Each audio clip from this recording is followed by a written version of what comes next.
100 years ago, Dr. Gotthold Steiner discovered something that changed the way we look at agriculture today: the entomopathogenic nematode. And this is where I hear you think, what? Well, this microscopic roundworm attacks their enemy by entering body cavities, infecting them with the bacteria, and ultimately killing their host. But to rear these little creatures is a profession in its own right.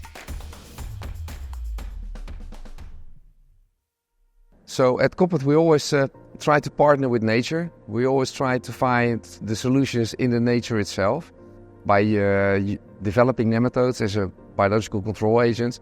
We dug into the soil, and that was also, I think, one of the first time that we thought there's more than just a plant. There's also something happening in the soil. My name is Rick van der Pas. I work for 35 years at Convertirnos. Started as a researcher at the microbial department, and I'm now working as a category lead for enabling products. Now, normally nematodes, they are in the soil, and they need to have an insect or a target to reproduce. So when in the early days, when they want to have a mass production of nematodes, what they did, they infected insects and then collected the nematodes. That was very labor intensive, low numbers. So if you have an artificial diet, so you can mimic an insect to produce the nematodes and you can control it, it's always better for production. About 40 years ago, Koppert became interested in nematode production. To establish a mass production system, they sought the expertise of scientist Duke van der Schaaf. He began production based on a method he learned from Professor Simons, who knew how to produce nematodes using an artificial diet, eliminating the need for actual insects in production and saving a significant amount of labor. Although this method increased the production rate, there were still some significant challenges. If you do a mass production and there is a different bacteria or a mold or whatever also in your production diet, it takes over the whole production.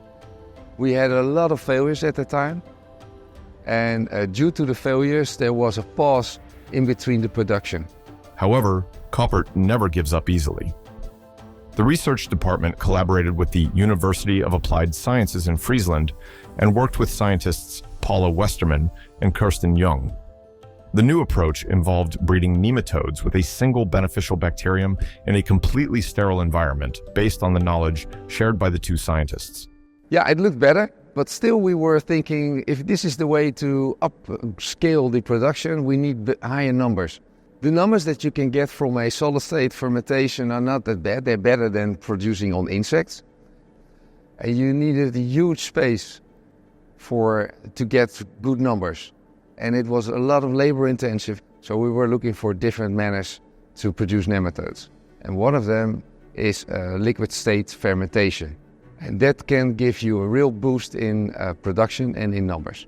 There are different nematodes. One of them, they form hermaphrodites. So they don't need male and female. They can reproduce themselves, just like snails.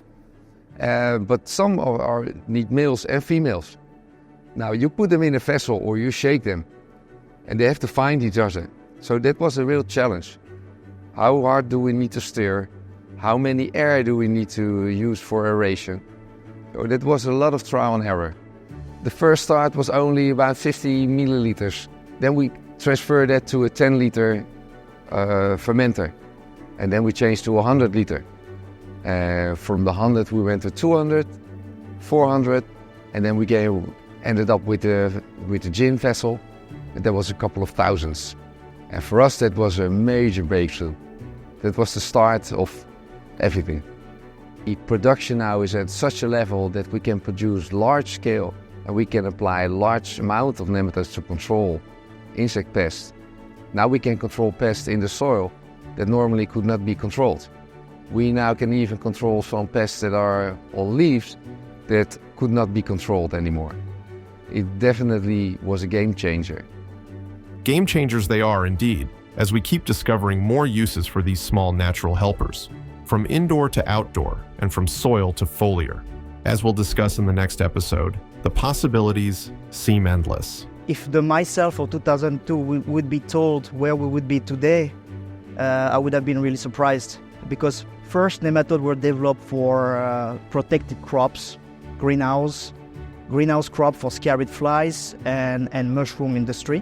So very tiny markets.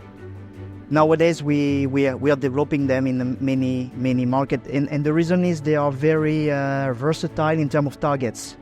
They can kill, like if you take Stananema carpocapsae, this nematode specifically can kill over 250 insects. The fact that they are so generalistic help them to reach a lot of diversified markets, from greenhouse to nowadays raw crop in Brazil. So that's incredible.